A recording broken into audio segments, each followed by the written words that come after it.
ਸਤਿ ਸ਼੍ਰੀ ਅਕਾਲ। ਤੁਸੀਂ ਦੇਖ ਰਹੇ ਹੋ ਪ੍ਰੋਗਰਾਮ ਸਿੱਧੀ ਗੱਲ ਪ੍ਰੋਫੈਸਰ ਮਨਜੀਤ ਸਿੰਘ ਜੀ ਦੇ ਨਾਲ ਤੇ ਮੈਂ ਹਾਂ ਤੁਹਾਡਾ ਨਾਲ ਰਮਨ ਬਾਜਵਾ। ਦਰਸ਼ਕੋ, ਤੁਸੀਂ ਹਰ ਰੋਜ਼ ਇਹ ਪ੍ਰੋਗਰਾਮ ਦੇਖਦੇ ਹੋ ਜਿਸ ਦੇ ਵਿੱਚ ਅਸੀਂ ਤੁਹਾਨੂੰ ਦੱਸਦੇ ਹਾਂ ਕਿ ਦੇਸ਼ ਦੁਨੀਆ ਵਿੱਚ ਜੋ ਵਾਪਰ ਰਿਹਾ ਉਸ ਖਬਰ ਦੇ ਪਿੱਛੇ ਅਸਲਤਾ ਤੇ ਸਹੀ ਜਾਣਕਾਰੀ ਕੀ ਹੈ। ਤੇ ਇਹਨਾਂ ਖਬਰਾਂ ਤੇ ਵਿਸਤਾਰਪੂਰਵਕ ਜਾਣਕਾਰੀ ਲਈ ਮੇਰੇ ਨਾਲ ਪ੍ਰੋਫੈਸਰ ਮਨਜੀਤ ਸਿੰਘ ਜੀ ਜੁੜ ਚੁੱਕੇ ਨੇ ਤੇ ਪ੍ਰੋਗਰਾਮ ਦੀ ਸ਼ੁਰੂਆਤ ਤੋਂ ਪਹਿਲਾਂ ਉਹਨਾਂ ਦਾ ਸਵਾਗਤ ਕਰਾਂਗੇ। ਸਤਿ ਸ਼੍ਰੀ ਅਕਾਲ ਪ੍ਰੋਫੈਸਰ ਸਾਹਿਬ। ਧੰਨਵਾਦ ਰਮਨ ਜੀ। ਪ੍ਰੋਫੈਸਰ ਸਾਹਿਬ, ਖਬਰਾਂ ਦੀ ਅਸੀਂ ਸ਼ੁਰੂਆਤ ਕਰੀਏ ਤਾਂ ਕਿਸਾਨ ਅੰਦੋਲਨ ਤੋਂ ਜੋ ਲਗਾਤਾਰ ਭਗਦਾ ਜਾ ਰਿਹਾ ਹੈ, ਪਹਿਲਾਂ ਮੀਟਿੰਗਾਂ ਤੇ ਹੁਣ ਚਿੱਠੀਆਂ ਦਾ ਸਿਲਸਿਲਾ ਜਾਰੀ। ਕਿਸਾਨਾਂ ਨੇ ਹੁਣ ਏਜੰਡੇ ਦੇ ਮੁੱਦੇ ਤੇ ਘੇਰੀ ਸਰਕਾਰ ਤੇ ਸਰਕਾਰ ਤੇ ਅਸਲ ਮੁੱਦੇ ਤੋਂ ਭਟਕਾਉਣ ਦੇ ਲਗਾਏ ਦੋਸ਼। ਉਧਰ ਸਰਕਾਰ ਦਾ ਕਹਿਣਾ ਹੈ ਕਿ ਐਮਐਸਪੀ ਤੇ ਮੰਗ ਜੋ ਹੈ ਉਹ ਚਰਚਾ ਜੋ ਹੈ ਉਹ ਤਰਕਹੀਣ ਹੈ। ਦੇਖੋ ਰੋਮਨ, ਇਸ ਤਰ੍ਹਾਂ ਹੈ ਕਿ ਟਾਈਮ ਬਾਈ ਕਰ ਰਹੇ ਆ, ਪਤਾ ਨਹੀਂ ਕਿਉਂ ਇਹਨਾਂ ਨੇ ਮਨ ਬਦਲਿਆ। ਪਹਿਲਾਂ ਉਹਨਾਂ ਨੂੰ ਇੰਜ ਲੱਗਦਾ ਸੀਗਾ ਕਿ ਅਸੀਂ ਸਮਝਾ ਲਾਂਗੇ, ਆਪਣੇ ਵੱਲ 'ਚ ਲੈ ਲਾਂਗੇ ਕਿਸਾਨਾਂ ਨੂੰ, ਇਸ ਕਰਕੇ ਤਰਜ ਉਧਰ ਨੂੰ ਸੀ। ਜਦੋਂ ਕਿਸਾਨਾਂ ਨੇ ਧੋਬੀ ਪਟਕਾ ਮਾਰਿਆ ਤੇ ਉਹਨਾਂ ਨੂੰ ਸਾਰਾ ਪੜ੍ਹਨੇ ਪਾਇਆ ਤੇ ਉਦੋਂ ਬਾਅਦ ਹੁਣ ਉਹਨਾਂ ਲਈ ਥੋੜਾ ਇਹ ਤੇ ਉਹਨਾਂ ਨੂੰ ਚਾਨਣਾ ਹੋ ਗਿਆ ਕਿ ਇਹ ਸਾਡੇ ਪਛਲਾਵੇ ਦੇ ਵਿੱਚ ਕਿਸੇ ਕਿਸਮ ਦੇ ਜਿਹੜਾ ਐਵੇਂ ਕਿਸੇ ਨੂੰ ਕਰ ਦੇਣਾ, ਧੋਖਾਧੜੀ ਦੇ ਨਾਲ ਹੀ ਕੋਈ ਕਨਵਿੰਸ ਕਰ ਲੈਣਾ, ਉਹਦੇ 'ਚ ਨਹੀਂ ਆਉਣ ਵਾਲੇ, ਕਿਸੇ ਫਰੇਬ ਵਿੱਚ ਨਹੀਂ ਆਉਣ ਵਾਲੇ। ਇਹ ਤੇ ਉਹਨਾਂ ਨੂੰ ਸਾਫ਼-ਸਾਫ਼ ਪਤਾ ਲੱਗ ਗਿਆ। ਹੁਣ ਉਹ ਇਹ ਦੇਖ ਰਿਹਾ ਕਿ ਫਿਰ ਇਹ ਇੰਜ ਦੀ ਸੂਤਰ ਆਉਂਦੇ ਤੇ ਹੁਣ ਇਹਨਾਂ ਨੂੰ ਥਕਾਈਏ, ਮੀਟਿੰਗ ਕਰਨ ਦੀ ਜਗ੍ਹਾ ਚਿੱਠੀਆਂ ਕੱਢਣੀਆਂ, ਕਿਉਂਕਿ ਚਿੱਠੀਆਂ ਕਿਹੜੀਆਂ ਮਿਨਿਸਟਰ ਨੇ ਆਪ ਕੱਢਣੀਆਂ। ਉਹਨੂੰ ਸੈਕਟਰੀ ਨੂੰ ਕਿਹਾ ਹੁੰਦਾ ਵੀ ਉਹ ਪੁਰਾਣੀ ਨੂੰ ਮਾਂਜ ਕੇ ਦੋ ਪੈਰੇ ਕੱਟ ਕੇ ਇੱਕ ਅੱਧੀ ਲਾਈਨ ਹੋਰ ਪਾ ਕੇ ਫਿਰ ਭੇਜ ਦੇ। ਗੱਲ ਕੁਛ ਨਹੀਂ ਹੈ ਉਹਨਾਂ ਚਿੱਠੀਆਂ ਦੇ ਵਿੱਚ। ਪਹਿਲੀਆਂ ਮੀਟਿੰਗਾਂ ਦੇ ਵੀ ਅਰਥ ਇਹੋ ਹੀ ਸੀ, ਜਿਵੇਂ ਕਿਸਾਨ ਲੀਡਰਾਂ ਨੇ ਵੀ ਦੱਸਿਆ, ਕਿ ਕਿਸੇ ਨਾ ਕਿਸੇ ਤਰੀਕੇ ਨਾਲ ਆਪਾਂ ਉਹਨਾਂ ਨੂੰ ਪੜ੍ਹਾਉਣ ਦੀ ਕੋਸ਼ਿਸ਼ ਕਰੀਏ ਜੋ ਅਸਲ ਵਿੱਚ ਉਹਦੇ 'ਚ ਹੈ ਨਹੀਂ, ਤਾਂ ਕਿ ਕਿਸਾਨ ਜਿਹੜੇ ਆ ਮੰਨ ਜਾਣ। ਹੁਣ ਇਸ ਗੱਲ ਦੇ ਉੱਤੇ ਉਹਨਾਂ ਨੇ ਦੇਖੋ, ਜਦੋਂ ਸੀਰੀਅਸ ਹੋ ਗਏ, ਜਦੋਂ ਉਹਨਾਂ ਨੂੰ ਪਤਾ ਲੱਗ ਗਿਆ ਕਿ ਇਹ ਤੇ ਪੇਚਾ ਪੈ ਗਿਆ, ਜਿਹੜਾ ਕੰਵਰ ਗਰੇਵਾਲ ਗਾ ਕੇ ਕਹਿ ਦਿਆ ਦਿੱਲੀ ਦੇ ਵਿੱਚ, ਦਿੱਲੀ ਦੇ ਨਾਲ, ਉਹ ਪੇਚੇ ਤੋਂ ਬਾਅਦ ਹੁਣ ਉਹਨਾਂ ਨੂੰ ਭੱਜਣ ਦਾ ਰਾਹ ਸੋਚਣ ਲੱਗੇ ਆ ਹੌਲੀ। ਅਜੇ ਵੀ ਪੂਰੀ ਤਰ੍ਹਾਂ ਚਿੰਤਤ ਨਹੀਂ ਹੈ ਕੇਂਦਰੀ ਸਰਕਾਰ।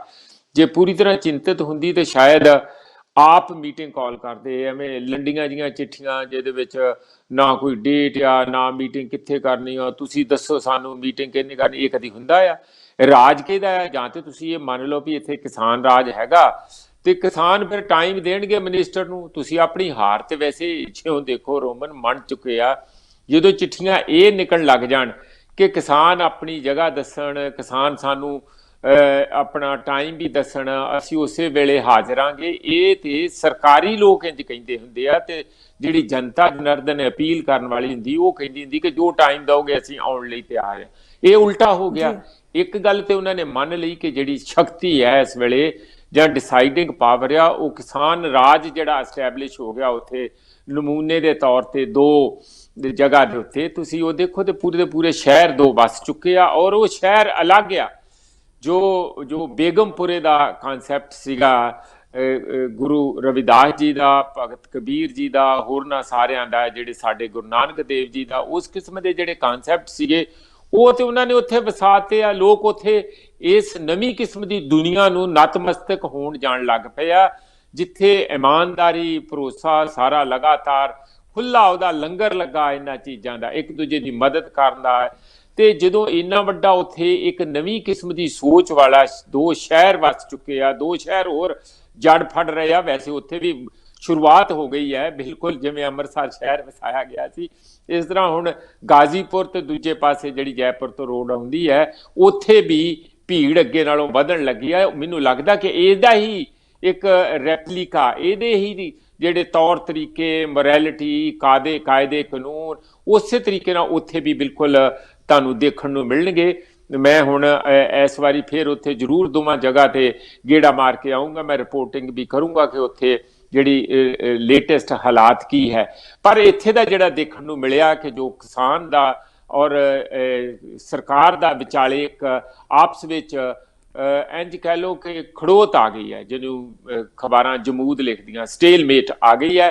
ਇਸ ਨੂੰ ਤੋੜਨ ਲਈ ਹੁਣ ਕੀ ਕੀਤਾ ਜਾਏ? ਇੱਕੋ ਹੀ ਤਰੀਕਾ ਹੈ ਕਿ ਕਿਸਾਨ ਆਪਣੀ ਮੂਵਮੈਂਟ ਨੂੰ ਤੇਜ਼ ਕਰਨ, ਔਰ ਤੇਜ਼ ਕਰਨ ਲਈ ਉਹਨਾਂ ਨੇ ਦੇਖੋ ਹਾਈਟੈਕ ਸਾਰੇ ਬੰਦੇ ਯੂਜ਼ ਕਰਨਗੇ, ਇਕੱਲੇ ਸਰਕਾਰ ਥੋੜ੍ਹੀ ਕਰੂਗੀ। ਕੱਲ ਵੈਬੀਨਾਰ ਹੋਇਆ, 70,000 ਤੋਂ ਵੱਧ ਲੋਕਾਂ ਨੇ ਉਹਦੇ 'ਚ ਪਾਰਟੀਸਪੇਸ਼ਨ ਕੀਤੀ ਹੈ। ਤੇ ਸਾਰੇ ਸੂਬਿਆਂ ਦੇ ਵਿੱਚ ਵੱਡੇ ਵੱਡੇ ਲੀਡਰ ਆਪਣਾ ਮੈਸੇਜ ਪਹੁੰਚਾਉਣ ਲਈ ਇਸੇ ਤਰੀਕੇ ਨਾਲ 12 ਵਿਰੋਧੀ ਪਾਰਟੀਆਂ ਆ ਕੇ ਸਰਕਾਰ ਦੇ ਹੱਕ 'ਚ ਇਹਦੇ ਕਿਸਾਨਾਂ ਦੇ ਹੱਕ ਦੇ ਵਿੱਚ ਖੜੀਆਂ ਹੋ ਗਈਆਂ। ਇਸ ਤੋਂ ਇਹ ਅੰਦਾਜ਼ਾ ਲਾਓ ਕਿ ਹੁਣ ਜਿਹੜੇ ਕਿਸਾਨਾਂ ਨੇ ਮੂਵਮੈਂਟ ਸ਼ੁਰੂ ਕੀਤੀ ਸੀ ਉਹ ਇੱਕ ਇਸ ਹੋਣ ਵਾਲੀ ਸਰਕਾਰ ਲਈ, ਕੇਂਦਰੀ ਸਰਕਾਰ ਲਈ ਪ੍ਰੈਸੀਪਿਟੇਟਿੰਗ ਪੁਆਇੰਟ ਬਣ ਗਿਆ। ਮਤਲਬ ਉਹ ਸਾਰੀ ਗੱਲ ਨੂੰ ਨਿਖੇੜਾ ਅਲੱਗ-ਅਲੱਗ ਕਰਕੇ ਰੱਖ ਦੇਣਗੇ। ਇੱਕ ਜਿਹੜੀ ਨਵੀਂ ਗੱਲ ਮੈਨੂੰ ਇਹਨਾਂ ਚਿੱਠੀਆਂ 'ਚ ਦੇਖਣ ਲਈ ਮਿਲੀ ਹੈ, ਜਿਹੜੀਆਂ ਕਿ ਅੱਜ ਅੰਗਰੇਜ਼ੀ ਦੇ ਅਖਬਾਰਾਂ ਨੇ, ਖਾਸ ਕਰ ਇੰਡੀਅਨ ਐਕਸਪ੍ਰੈਸ ਨੇ ਡਿਟੇਲ ਦੱਸੀ ਹੈ ਕਿ ਮਿਨਿਸਟਰ ਸਾਹਿਬਾਨ ਕਹਿੰਦੇ ਆ ਕਿ ਜਿਹੜੇ 3 ਕਾਨੂੰਨ ਆ ਅਸੀਂ ਉਹਦੇ 'ਚ ਤੇ MSP ਦੀ ਗੱਲ ਹੀ ਨਹੀਂ ਕੀਤੀ। ਤੁਸੀਂ ਆ ਨਵਾਂ ਕਿੱਥੋਂ ਕੰਮ ਕੱਢ ਕੇ ਲੈ ਆਏ ਆ ਕਿ MSP ਸਾਨੂੰ ਮਿਲੂਗੀ ਤੇ MSP ਲਈ ਕਾਨੂੰਨ ਬਣਾਓ। ਇਹ ਤੇ ਤੁਸੀਂ ਆਪਣੀ ਹੁਣ ਇੱਕ ਮੰਗ ਨੂੰ ਵਧਾ ਰਹੇ ਆ। ਅਸਲੀ ਗੱਲ ਦਾ ਤੇ ਸਾਰਾ ਡਰ ਹੀ ਇਸੇ ਗੱਲ ਦਾ ਕਿ ਤੁਸੀਂ ਨਵੇਂ ਕਾਨੂੰਨ ਲਿਆ ਕੇ MSP ਹਟਾ ਦੇਣੀ ਆ। ਕਿਸਾਨਾਂ ਨੂੰ ਜਦ ਪਤਾ ਲੱਗ ਗਿਆ ਕਿ ਇਹ ਸਰਕਾਰ ਝੂਠੀ ਆ, ਧੋਖੇਬਾਜ਼ ਆ, ਕਹਿੰਦੀ ਕੁਛ ਆ, ਕਹਿੰਦੀ ਅਸੀਂ ਲੋਕਾਂ ਲਈ ਆ, ਹੈਗੇ ਜੋਕਾਂ ਲਈ ਹੈ, ਇਸ ਕਿਸਮ ਦਾ ਜਿਹੜਾ ਉਹਨਾਂ ਦੇ ਦਿਮਾਗ ਦੇ ਵਿੱਚ ਇੱਕ ਵਸ ਗਿਆ, ਤਾਂ ਉਸ ਨੂੰ ਹੁਣ ਉਹ ਕਾਇਦੇ ਕਾਨੂੰਨ ਦੇ ਵਿੱਚ ਲਿਖ ਕੇ ਹੀ ਵਾਪਸ ਜਾਣਗੇ। ਭਰੋਸਾ ਨਹੀਂ ਕਰਨਗੇ ਸ਼ਬਦਾਂ ਤੇ ਵੀ ਨਹੀਂ, ਚਿੱਠੀਆਂ ਤੇ ਵੀ ਨਹੀਂ, ਕਾਨੂੰਨ ਬਣਵਾ ਕੇ ਵਾਪਸ ਜਾਣਗੇ। ਇਸ ਲਈ ਇਹ ਜ਼ਰੂਰੀ ਹੈਗਾ ਕਿ ਡੈਮੋਕ੍ਰੇਸੀ ਦਾ ਜਿਹੜਾ ਅਸਲੀ ਫੰਡਾਮੈਂਟਲਸ ਆ, ਉਹਦੀਆਂ ਵੈਲਿਊਜ਼ ਆ ਜਿਹੜੀਆਂ ਸੰਵਿਧਾਨਿਕ ਆ, ਉਸ ਨੂੰ ਧਰਾਤਲ ਤੇ ਉਤਾਰ ਕੇ ਇਹਨਾਂ ਕਿਸਾਨਾਂ ਦੀ ਮੰਗਾਂ ਦੇ ਉੱਤੇ ਧਿਆਨ ਦਿੱਤਾ ਜਾਏ ਔਰ ਉਹਨਾਂ ਦੇ ਪ੍ਰੋਟੈਸਟ ਨੂੰ ਐਕਨੋਲੇਜ ਕੀਤਾ ਜਾਏ। ਕਿਉਂਕਿ ਹੁਣ ਜਿਹੜੀ ਸ਼ਕਤੀ ਹੈ ਉਹ ਪਾਰਲੀਮੈਂਟ ਦੇ ਅੰਦਰ ਨਹੀਂ ਪਈ ਹੋਈ, ਇਹਨਾਂ ਕਿਸਾਨਾਂ ਕੋਲ ਆ ਗਈ ਆ, ਜਨਤਾ ਜਨਾਰਦਨ ਕੋ ਆ ਗਈ ਆ। ਇੱਥੇ ਜਿਹੜਾ ਲੋਕ ਮੁਹਿੰਮਾਂ, ਲੋਕ ਜਨਤਕ ਰੋਹ ਜਿਹੜਾ ਇੱਥੇ ਆ, ਗੁੱਸਾ ਆ ਔਰ ਉਹਨਾਂ ਦਾ ਏਕਾ ਆ, ਉਹਨਾਂ ਕੋਲ ਜਿਹੜਾ ਜਨ ਅੰਦੋਲਨ ਜਿਹਨੂੰ ਅਸੀਂ ਸ਼ਬਦ ਵਰਤਦੇ ਆ, ਜਨ ਅੰਦੋਲਨ ਦੇ ਕੋਲ ਇਸ ਵੇਲੇ ਸਾਰੀ ਸ਼ਕਤੀ ਹੈ। ਜੇ ਉਸ ਦੇ ਸਾਹਮਣੇ ਆ ਕੇ ਰੂਬਰੂ ਹੋ ਕੇ ਕੋਈ ਹੱਲ ਨਹੀਂ ਕੱਢਣਗੇ ਤਾਂ ਕਿਸੇ ਕਿਸਮ ਦਾ ਇਸ ਤੋਂ ਦੁਬਾਰਾ ਘਰਾਂ ਨੂੰ ਵਾਪਸ ਆਉਣਾ ਇੰਨੇ ਵੱਡੇ ਕਾਫਲਿਆਂ ਦਾ ਬਹੁਤ ਮੁਸ਼ਕਲ ਆ। ਮੈਨੂੰ ਇਹ ਲੱਗਦਾ ਕਿ ਆਉਣ ਵਾਲੇ ਸਮੇਂ 'ਚ ਤੁਸੀਂ ਦੇਖੋਗੇ ਰੋਮਨ ਕਿ ਬੜੀ ਜਲਦੀ ਨਾਲ ਦਿੱਲੀ ਦਾ ਘਰਾਓ ਹੋਰ ਤਿੱਖਾ ਤੇ ਹੋਰ ਟਾਈਟ ਹੋ ਜਾਊਗਾ, ਜਿਹਦੇ 'ਚ ਹੁਣ ਦੇਖੋ ਕਿੱਧਰ ਨੂੰ ਗੱਲ ਚੱਲਦੀ ਆ। ਪਰ ਇੱਕ ਗੱਲ ਸਾਫ਼ ਆ ਕਿ ਜਿਹੜੀ ਸਰਕਾਰ ਆ ਉਹ ਹੁਣ ਇਸ ਗੱਲ ਤੋਂ ਤੇ ਬਿਲਕੁਲ ਮੁਨਕਰ ਹੁੰਦੀ ਲੱਗ ਰਹੀ ਆ ਅੱਜ ਦੀਆਂ ਚਿੱਠੀਆਂ ਤੋਂ ਕਿ ਜਿਹੜੀ MSP ਆ, ਮਿਨੀਮਮ ਸਪੋਰਟ ਪ੍ਰਾਈਸ, ਉਹ ਅਸੀਂ as a matter of right ਲੋਕਾਂ ਦੇ ਅਧਿਕਾਰ, ਕਿਸਾਨਾਂ ਦੇ ਅਧਿਕਾਰ ਵਜੋਂ ਨਹੀਂ ਦੇਣੀ। ਜੇ ਇਧਰ ਨੂੰ ਚੱਲੂਗੀ ਗੱਲ ਤੇ ਸਮਝ ਲਓ ਕੰਮ ਅਜੇ ਲੜਾਈ ਕਾਫੀ ਲੰਮੀ ਹੋਊਗੀ। ਰੋਮਨ ਜੀ, ਉਧਰ ਹਰਿਆਣਾ ਵਿੱਚ ਉਪ ਮੁੱਖ ਮੰਤਰੀ ਦੁਸ਼ਯੰਤ ਚੌਟਾਲਾ ਨੂੰ ਕਿਸਾਨਾਂ ਦੇ ਵਿਰੋਧ ਦਾ ਇੱਕ ਵਾਰ ਮੁੜ ਤੋਂ ਸਾਹਮਣਾ ਕਰਨਾ ਪਿਆ ਹੈ ਤੇ ਉਹਨਾਂ ਦੀ ਹੈਲੀਪੈਡ ਵਾਲੀ ਜਗ੍ਹਾ ਨੂੰ ਤੋੜ ਕੇ ਉੱਥੇ ਕਾਲੀ ਝੰਡੀਆਂ ਲਗਾਤੀਆਂ ਗਈਆਂ। ਦੇਖੋ ਜਿਹੜਾ ਹਰਿਆਣਾ ਇਹ ਸਭ ਤੋਂ ਪਹਿਲਾਂ ਬਦਨਾਮੀ ਦਾ ਕਾਰਨ ਬਣਿਆ। ਮਤਲਬ ਹਰਿਆਣੇ ਦੇ ਲੋਕਾਂ ਨੂੰ ਨਹੀਂ ਮੈਂ ਕਹਿ ਰਿਹਾ, ਜਿਹੜੀ ਉੱਥੋਂ ਦੀ ਖੱਟਰ ਸਰਕਾਰ ਆ, ਕਿਉਂਕਿ ਸਭ ਤੋਂ ਪਹਿਲਾਂ ਜਿਹੜਾ ਇਹ ਆਪਣੇ ਮੋਦੀ ਜੀ ਦੀ ਤੇ ਜਿਹੜੀ ਉਹਨਾਂ ਦੀ ਜੋੜੀ ਅਮਿਤ ਸ਼ਾਹ ਦੀ ਸਭ ਤੋਂ ਵੱਧ ਲਾਇਲਟੀ ਕਹੋ, ਉਹਨਾਂ ਦੀ ਵਫਾਦਾਰੀ ਦਾ ਸਬੂਤ ਇਹਨਾਂ ਨੇ ਦੇਣ ਦੀ ਕੋਸ਼ਿਸ਼ ਕੀਤੀ। ਖੱਟਰ ਸਾਹਿਬ ਤੋਂ ਜਿੰਨੀਆਂ ਸੜਕਾਂ ਟੁੱਟੀਆਂ ਉਹ ਖਰਚਾ ਤੇ ਉਹਨਾਂ ਦੀ ਜੇਬ ਚੋਂ ਲੈਣਾ ਚਾਹੀਦਾ, ਸਰਕਾਰ ਤੋਂ ਨਹੀਂ, ਉਹਨਾਂ ਦੀ ਜੇਬ ਚੋਂ ਲੈਣਾ ਚਾਹੀਦਾ, ਕਿਉਂਕਿ ਤੜਵਾਈਆਂ ਤੇ ਉਹਨਾਂ ਨੇ ਆ। ਥੋੜਾ ਜਿਹਾ ਸੇਕ ਤੇ ਲੱਗਣਾ ਚਾਹੀਦਾ RSS ਦੇ ਲੋਕਾਂ ਨੂੰ ਵੀ ਤੁਸੀਂ ਲੋਕਾਂ ਦੇ ਨਾਲ ਕਰਦੇ ਕੀ ਫਿਰਦੇ ਆ। ਇਸ ਲਈ ਰੋਮਨ ਜਿਹੜੀ ਉੱਥੇ ਦੀ ਹਾਲਾਤ ਆ, ਰਾਜਨੀਤਿਕ ਹਾਲਾਤ ਆ ਇਸ ਵੇਲੇ ਹਰਿਆਣੇ ਦੀ, ਉਹ ਬੜੀ ਪ੍ਰੀਕੇਰੀਅਸ ਆ। ਕਿਸੇ ਵੇਲੇ ਵੀ ਧੜੰਮ ਕਰਕੇ ਸਰਕਾਰ ਡਿੱਗ ਸਕਦੀ ਆ। ਲੋਕਾਂ ਦਾ ਗੁੱਸਾ ਖੱਟਰ ਵਿਰੁੱਧ ਤੇ ਜਿਹੜਾ ਹੈ ਉਹ ਤੇ ਹੈ ਹੀ ਹੈ, ਪਰ ਜ਼ਿਆਦਾ ਹੁਣ JJP ਜਿਹੜੀ ਇੱਕ ਨਵੀਂ ਪਾਰਟੀ, ਕਿਸਾਨਾਂ ਦੀ ਪਾਰਟੀ, ਕਿਸਾਨ ਆਧਾਰ ਤੇ ਇੱਕ ਯੰਗ ਲੋਕਾਂ ਤੋਂ ਉਮੀਦ ਵਾਲੀ ਪਾਰਟੀ ਬਣੀ ਸੀ, ਉਸਨੇ ਜਿਹੜਾ ਕਿਰਦਾਰ ਨਿਭਾਇਆ ਉਹ ਬਹੁਤਾ ਚੰਗਾ ਨਹੀਂ। ਇਸੇ ਕਰਕੇ ਕੱਲ ਉਹ ਆਪਣੀ ਉਚਿਆਣਾ ਕਿ ਕਿਹੜੀ ਉਹਨਾਂ ਦੀ ਜਗ੍ਹਾ ਕਾਂਸਟੀਚੁਐਂਸੀ ਜਿੱਥੋਂ ਉਹ ਜਿੱਤੇ ਹੋਏ ਆ ਉੱਥੇ ਗਏ ਸੀ, ਕੋਈ ਸਭਾ ਕਰਨੀ ਸੀ, ਲੋਕਾਂ ਨੂੰ ਪਤਾ ਲੱਗਿਆ। ਉਹਨਾਂ ਨੇ ਜਿੱਥੇ ਹੈਲੀਪੈਡ ਉਤਰਨਾ ਸੀ ਬੜੇ ਬੜੇ ਢਾਂਗਿਆਂ ਦੇ ਉੱਤੇ ਕਾਲੇ ਝੰਡੇ ਠੋਕ ਕੇ ਲਾਤੇ ਵੀ ਇੱਥੇ ਨਹੀਂ ਉਤਰਨ ਦਿਆਂਗੇ। ਇਹ ਝੰਡਿਆਂ ਦੇ ਵਿੱਚ ਜਿਹੜੇ ਲੰਮੇ ਡੰਡੇ ਆ ਉਹਦਾ ਅਰਥ ਵੀ JJP ਦੇ ਲੀਡਰਾਂ ਨੂੰ, ਦੁਸ਼ਯੰਤ ਚੌਟਾਲਾ ਨੂੰ ਸਮਝ ਪੈ ਗਿਆ ਕਿ ਇੱਥੇ ਤੇ ਕ੍ਰੋਧ ਆ, ਆਕਰੋਸ਼ ਹੈ, ਗੁੱਸਾ ਹੈ। ਜਗ੍ਹਾ ਜਗ੍ਹਾ ਉਹਨਾਂ ਨੇ ਉਹਨਾਂ ਦਾ ਝੰਡੀਆਂ ਦਿਖਾਉਣ ਦਾ ਵੀ, ਝੰਡੀਆਂ ਕਾਲੀਆਂ ਝੰਡੀਆਂ ਦਿਖਾਉਣ ਦਾ ਵੀ ਕਰ ਲਿਆ ਸੀ ਇੰਤਜ਼ਾਮ, ਕਿਸਾਨਾਂ ਨੇ ਕਰ ਲਿਆ ਸੀ ਵੀ ਤੈਨੂੰ ਆਪਣੇ ਘਰ 'ਚ ਹੀ ਪਹਿਲਾਂ ਅਸੀਂ ਦਿਖਾਉਂਦੇ ਆ ਕਿ ਤੂੰ ਆਪਣੇ ਘਰ 'ਚ ਕਿਵੇਂ ਵੜੇਗਾ, ਆਪਣੀ ਕਾਂਸਟੀਚੁਐਂਸੀ 'ਚ ਕਿਵੇਂ ਵੜੇਗਾ ਜੇ ਤੂੰ ਖੱਟਰ ਦੇ ਕੁੱਛੜ ਚੜਿਆ ਰਿਹਾ। ਇਹ ਪਹਿਲੀ ਵਾਰੀ ਆ ਕਿ ਐਡਾ ਵੱਡਾ ਪ੍ਰੋਟੈਸਟ ਹੋ ਹੋਇਆ, ਪਰ ਬੇਸ਼ਰਮੀ ਇਹ ਹੈ, ਸੱਤਾ ਦਾ ਲਾਲਚ ਤੇ ਨਿੱਘ ਰੋਮਨ ਇਹੋ ਜਿਹਾ ਹੁੰਦਾ ਕਿ ਉਹ ਛੱਡਣ ਲਈ ਨਹੀਂ ਕਿਸੇ ਦਾ ਜੀ ਕਰਦਾ। ਤੇ ਹੁਣ ਉਹਨੇ ਪ੍ਰੈਸ ਕਾਨਫਰੰਸ ਕਰਕੇ ਕਹੀ, ਦੇਖੋ ਜੀ ਮੈਂ ਤੇ ਸਰਕਾਰ ਦੇ ਨਾਲ ਇਸ ਗੱਲ ਦਾ ਇਸ ਲਈ ਆ ਕਿਉਂਕਿ ਉਹਨਾਂ ਤੇ ਸਾਰੀਆਂ ਗੱਲਾਂ ਮੰਨ ਲਈਆਂ, ਕਿਸਾਨਾਂ ਨੂੰ ਤੇ ਚਾਹੀਦਾ ਹੋਰ ਦੱਸ ਦੇਣ ਜੇ ਕੋਈ ਹੋਰ ਗੱਲਾਂ ਬਣਾਉਣੀਆਂ ਕਾਨੂੰਨਾਂ ਦੇ ਵਿੱਚ ਤੇ ਕੁਝ ਹੁਣ ਰਿਹਾ ਹੀ ਨਹੀਂ, ਐਵੇਂ ਖੋਖਾ ਹੀ ਰਹਿ ਗਿਆ। ਉਹੋ ਜਿਹੀਆਂ ਗੱਲਾਂ ਉਹ ਕਰਕੇ ਆਪਣੇ ਡਿਫੈਂਸ ਦੇ ਵਿੱਚ ਕਿ ਮੈਂ ਤਾਂ ਇੱਥੇ ਉਪ ਮੁੱਖ ਮੰਤਰੀ ਬਣੇ ਰਹਿਣ ਦਾ ਮੇਰਾ ਜਿਹੜਾ ਫੈਸਲਾ ਉਹ ਇਸ ਕਰਕੇ ਹੈਗਾ ਕਿਉਂਕਿ ਬਹੁਤ ਸਾਰੀਆਂ ਮੰਗਾਂ ਤੇ ਕਿਸਾਨਾਂ ਦੀਆਂ ਮੰਨੀਆਂ ਗਈਆਂ। ਜੇ ਮੰਨੀਆਂ ਗਈਆਂ ਤੇ ਫਿਰ ਬੈਠੇ ਕਿਉਂ, ਜਾ ਕੇ ਉੱਥੇ ਕਹੋ ਨਾ। जी, इस दौरान मुख्यमंत्री खट्टर ने भी जो बयान देता है प्रोफेसर साहब कि किसानां ने बार्डर ते धरना दे के तमाशा बनाया हुआ है, एक बार फिर शर्मनाक बयान उन्हां दा सामने आया। ਕੱਲ ਚੈਨਲਾਂ ਦੇ ਉੱਤੇ ਕਈਆਂ ਦੇ ਉੱਤੇ ਸਪੈਸ਼ਲੀ ਇਸ ਗੱਲ ਦੀ ਪਰਸਨਲੀ ਪ੍ਰੋਗਰਾਮ ਰੱਖੇ ਗਏ। ਮੈਨੂੰ ਇਹ ਤਾਂ ਗੱਲ ਵੈਸੇ ਦੇਖੋ ਨਾ, ਇੱਕ ਪਾਸੇ ਕਹਿੰਦੇ ਆ ਕਿ ਅਸੀਂ ਦੇਸ਼ ਭਗਤ ਹੈਗੇ ਆ, ਅਸੀਂ ਜੀ ਸਾਡੇ ਨਾਲੋਂ ਵੱਡਾ ਡਿਸਪਲਿਨਡ ਫੋਰਸ ਕੋਈ ਨਹੀਂ। RSS ਦੇ ਜਿਹੜੇ ਬੰਦੇ ਆ ਉਹ ਕਹਿੰਦੇ ਕਿ ਅਸੀਂ ਤੇ ਸੇਵਾ, ਸਮਾਜ ਦੀ ਸੇਵਾ ਕਰਨ ਲਈ ਪੈਦਾ ਹੋਏ ਹਾਂ ਤੇ ਸਮਾਜ ਦੀ ਸੇਵਾ ਕਰਦੇ ਕਰਦੇ ਹੀ ਦੁਨੀਆ ਚੋਂ ਚਲੇ ਜਾਵਾਂਗੇ। ਜਿੱਥੇ ਲੋਕ ਆਪਣੇ ਇਹੋ ਜਿਹੇ ਬੇਸਿਕ ਹੱਕ ਹਕੂਕ ਦੀ ਗੱਲ ਕਰਦੇ ਉਹਨਾਂ ਨੂੰ ਕਹਿ ਰਹੇ ਆ ਕਿ ਇਹ ਤਮਾਸ਼ਾ ਕਰ ਰਹੇ ਆ। ਹੁਣ ਇਹ ਇਹਨਾਂ ਦੇ ਬਿਲਕੁਲ ਜੀ ਕਿ ਕਿਸਾਨ ਤਾਂ ਆਪਣੀ ਹੋਂਦ ਦੀ ਲੜਾਈ ਲੜ ਰਹੇ ਨੇ, ਆਪਣੇ ਹੱਕ ਮੰਗ ਰਹੇ ਨੇ, ਇਹਦੇ ਵਿੱਚ ਤਮਾਸ਼ੇ ਵਾਲੀ ਤੇ ਕੋਈ ਗੱਲ ਨਹੀਂ ਹੈ। ਹਾਂ ਬਿਲਕੁਲ ਰੋਮਨ, ਪਰ ਹੁਣ ਕਰੀਏ ਕੀ? ਜਿਨ੍ਹਾਂ ਨੇ ਮੋਦੀ ਜੀ ਦੀ ਸਹੁੰ ਚੁੱਕੀ ਹੋਈ ਆ, ਦੇਸ਼ ਦੀ ਸਹੁੰ ਨਹੀਂ ਚੁੱਕੀ, ਚੀਫ ਮਿਨਿਸਟਰੀ ਦੀ ਸਹੁੰ ਨਹੀਂ ਚੁੱਕੀ, ਲੋਕਾਂ ਦੇ ਹੱਕ ਵਿੱਚ ਆਪਣੇ ਸੇਵਾਦਾਰ ਹੋਣ ਦੀ ਸਹੁੰ ਨਹੀਂ ਚੁੱਕੀ, ਸਿਰਫ ਮੋਦੀ ਦੀ ਪੂਜਾ ਕਰਨੀ ਆ ਤੇ ਉਹਦੇ ਮਾਲਾ ਦੇ ਮਣਕੇ ਮੋਦੀ ਸਵੇਰੇ ਸ਼ਾਮ ਫੇਰਨੇ ਆ। ਤੇ ਜੋ ਮੋਦੀ ਜੀ ਹੈ ਉਹ ਜਿੰਨਾ ਹੀ ਆਪਣੇ ਆਪ ਨੂੰ ਕ੍ਰਿਸਮੈਟਿਕ ਲੀਡਰ ਕੇ ਬਹੁਤ ਚਮਤਕਾਰੀ ਚਕਾਚੌਂਧ ਕਰ ਦੇਣ ਵਾਲੇ ਲੀਡਰ ਆ, ਉਨੇ ਹੀ ਸਿਰ ਸਵਾਹ ਇਸ ਵੇਲੇ ਉਹਨਾਂ ਦੇ ਪੈ ਗਈ ਹੈ। ਔਰ ਤੁਸੀਂ ਦੇਖਿਓ ਕਿ ਇਹੋ ਜਿਹੇ ਬੰਦੇ ਜਿਹੜੇ ਝੂਠੀ ਸ਼ੋਹਰਤ ਆਪਣੇ ਦੁਆਲੇ ਮੀਡੀਆ ਰਾਹੀਂ ਆਪਣੀਆਂ ਤਾੜੀਆਂ ਵਜਾ ਕੇ ਬਣਾਈ ਹੁੰਦੀ ਆ, ਜਦ ਉਹਦਾ ਭਾਂਡਾ ਫੁੱਟਦਾ ਤਾਂ ਇਹ ਬੰਦਿਆਂ ਦੀ ਹਾਲਾਤ ਮਾਨਸਿਕ ਤੇ ਰਾਜਨੀਤਿਕ ਬਹੁਤ ਬੁਰੀ ਹੁੰਦੀ ਆ। ਅਸੀਂ ਵੇਖਿਆ ਹਿਟਲਰ ਦਾ ਕੀ ਹਾਲ ਹੋਇਆ, ਉਹਨੇ ਆਪਣੇ ਆਪ ਨੂੰ ਗੋਲੀ ਬਾਜ਼ ਮਾਰ ਲਈ। ਹਾਂ, ਇਸ ਕਿਸਮ ਦੀ ਜਿਹੜੀ ਵਿਚਾਰ ਹੁੰਦੇ ਆ, ਆਪਣੇ ਆਪ ਨੂੰ ਹੀਰੋ ਬਣਾ ਕੇ ਰੱਖਣਾ, ਫਿਰ ਜਦੋਂ ਲੋਕ ਜ਼ੀਰੋ ਬਣਾਉਂਦੇ ਆ ਹੀਰੋ ਨੂੰ ਤਾਂ ਫਿਰ ਉਹਨਾਂ ਤੋਂ ਬਰਦਾਸ਼ਤ ਨਹੀਂ ਹੁੰਦਾ। ਮੋਦੀ ਜੀ ਵੀ ਥੱਲੇ ਉਤਰ ਕੇ ਆਮ ਲੋਕਾਂ ਦੇ ਸਨਮੁਖ ਹੋ ਕੇ ਉੱਥੇ ਸਟੇਜ ਤੇ ਆਉਣ। ਇਹੀ ਇੱਕ ਵੱਡੇ ਪਾਪੂਲਰ ਲੀਡਰ ਦਾ ਰੋਲ ਵੀ ਇਹੀ ਹੈ ਕਿ ਜਿੱਥੇ ਇੰਨੇ ਲੋਕ ਬੈਠੇ ਉਹਨਾਂ ਦੇ ਵਿੱਚ ਖੜੇ ਹੋ ਕੇ ਗੱਲ ਕਰਨ। ਕੋਈ ਚੋਰੀ ਕਰ ਰਹੇ ਆ, ਜੇ ਉਹ ਚੋਰੀ ਨਹੀਂ ਕਰ ਰਹੇ, ਕਿਸਾਨਾਂ ਦਾ ਭਲਾ ਕਰ ਰਹੇ ਆ ਤੇ ਆ ਕੇ ਉੱਥੇ ਕਹਿਣ। ਉਹ ਆਉਣਗੇ ਨਹੀਂ ਬਿਲਕੁਲ, ਕਿਉਂਕਿ ਅਸਲ ਮਾਨਿਆਂ 'ਚ ਉਹ ਫੜੇ ਗਏ ਆ ਚੋਰੀ ਕਰਦੇ, ਕਿਉਂਕਿ ਉਹਨਾਂ ਤੇ ਕਿਹਾ ਸੀ ਮੈਂ ਚੌਕੀਦਾਰ ਆ, ਪਰ ਚੌਕੀਦਾਰ ਨਾ ਹੋ ਕੇ ਉਹ ਚੋਰੀ ਕਰਦੇ ਰੰਗੇ ਹੱਥੀ ਫੜੇ ਗਏ ਆ। ਹੁਣ ਉਹ ਸ਼ਰਮਿੰਦਗੀ 'ਚ ਕਿਸਾਨਾਂ ਦੀ ਸਟੇਜ ਤੇ ਕਦੇ ਨਹੀਂ ਆਉਣਗੇ। ਉਹ ਤੇ ਪਾਰਲੀਮੈਂਟ ਵੀ ਬੁਲਾਉਣ ਲਈ ਤਿਆਰ ਨਹੀਂ। ਹਾਲਤ ਇਹ ਬਣੀ ਹੋਈ ਆ ਰੋਮਨ। ਪਰ ਜੋ ਅਸੀਂ ਹਰਿਆਣੇ 'ਚ ਦੇਖ ਰਹੇ ਹਾਂ, ਮੈਨੂੰ ਲੱਗਦਾ ਕਿ ਮੂਵਮੈਂਟ ਜਿਹੜੀ ਚੰਗੀ ਗੱਲ ਆ ਬਹੁਤ ਵੱਧ ਰਹੀ ਆ। SYL ਦਾ ਸਿਆਪਾ ਜਿਹੜਾ ਬਾਰ-ਬਾਰ ਖੜਾ ਕਰਨਾ ਚਾਹੁੰਦੇ ਆ, ਲੋਕਾਂ ਨੇ ਉਸ ਨੂੰ ਕਿਸੇ ਤਰੀਕੇ ਨਾਲ ਘਾ ਨਹੀਂ ਪਾਇਆ। ਉਹ ਕਹਿੰਦੇ ਪਾਣੀ ਅਜੇ ਨਹੀਂ ਚਾਹੀਦਾ, ਪਾਣੀ ਅਸੀਂ ਬਾਅਦ 'ਚ ਗੱਲ ਕਰ ਲਾਂਗੇ। ਉਹ ਕਿਸਾਨ ਜੀ ਉਹਦੇ ਨਾਲ ਆਪਸ ਵਿੱਚ ਗੱਲ ਕਰ ਲੈਣਗੇ। ਇੱਥੇ ਤੱਕ ਲੋਕਾਂ ਦਾ ਆਪਸੀ ਪਿਆਰ ਤੇ ਭਰੋਸਾ ਬਣਿਆ ਤੇ ਇਹਦੇ ਨਾਲ ਖੱਟਰ ਦੀ ਜਿਹੜੀ ਆ ਉਹ ਕਾਫੀ ਮੈਨੂੰ ਲੱਗਦਾ ਆਉਣ ਵਾਲੇ ਦਿਨਾਂ ਦੇ ਵਿੱਚ ਕਾਫੀ ਤੰਗ ਹੋਣ ਵਾਲਾ। ਹੋ ਸਕਦਾ JGP ਵੀ ਕੱਲ ਦੇ ਪ੍ਰੋਟੈਸਟ ਤੋਂ ਬਾਅਦ ਰਿਵਿਊ ਕਰੇ, ਨਹੀਂ ਤੇ ਬਗਾਵਤ ਹੋਊਗੀ, ਕੁਛ ਨਹੀਂ ਬਚਣਾ। ਜੇ ਨਵਾਂ ਮੁੰਡਾ ਆਇਆ ਸੀ ਚੰਗਾ ਲੱਗਦਾ ਸੀਗਾ, ਪਰ ਜੋ ਉਸਨੇ ਲਾਲਚ ਵਿੱਚ ਕੀਤਾ ਉਹ ਮੈਨੂੰ ਲੱਗਦਾ ਕਿ ਉੱਗਣ ਤੋਂ ਪਹਿਲਾਂ ਹੀ ਬੂਟਾ ਮਰਜਾ ਜਾਊਗਾ ਉਹਨਾਂ ਦੀ ਰਾਜਨੀਤੀ ਦਾ। ਹਾਂਜੀ ਰੋਮਨ। ਪ੍ਰੋਫੈਸਰ ਸਾਹਿਬ, ਖਬਰਾਂ ਦਾ ਸਿਲਸਿਲਾ ਅਸੀਂ ਜਾਰੀ ਰੱਖਾਂਗੇ, ਪਰ ਇੱਥੇ ਰੁਕ ਰਹੇ ਅਸੀਂ ਇੱਕ ਛੋਟੇ ਜਿਹੇ ਬ੍ਰੇਕ ਦੇ ਲਈ। ਤੁਸੀਂ ਬਣੇ ਰਹੋ ਸਾਡੇ ਨਾਲ ਚਰਟਿਕਾ ਟਾਈਮ TV ਤੇ।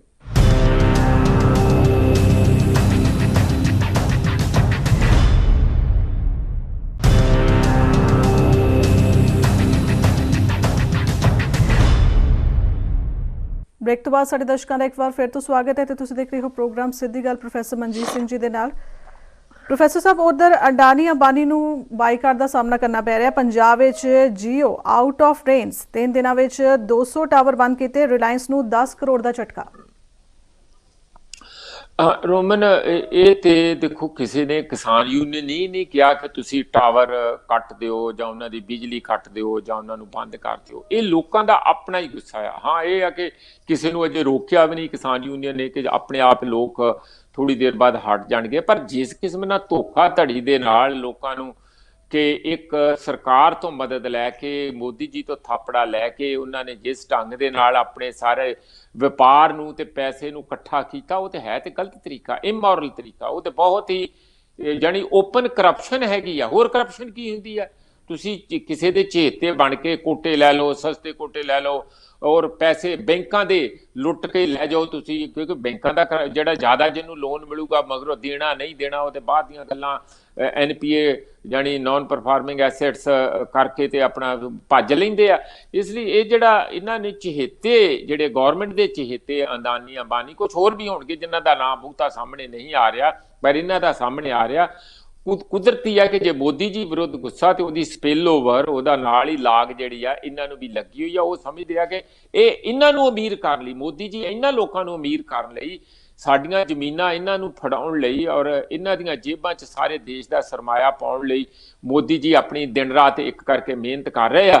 ਇਸ ਲਈ ਮੋਦੀ ਨੂੰ ਤੇ ਅਸੀਂ ਦੇਖਾਂਗੇ ਚੋਣਾਂ ਵੇਲੇ ਦੁਬਾਰਾ ਆ ਲੈਣ ਦਿਓ, ਅਸੀਂ ਕਿੱਥੇ ਜ਼ਿਆਦਾ ਦੁਬਾਰਾ ਗੁਜਰਾਤ ਪੈਕ ਕਰਕੇ ਭੇਜਾਂਗੇ, ਲੋਕਾਂ ਦਾ ਗੁੱਸਾ ਇਹੋ ਜਿਹਾ।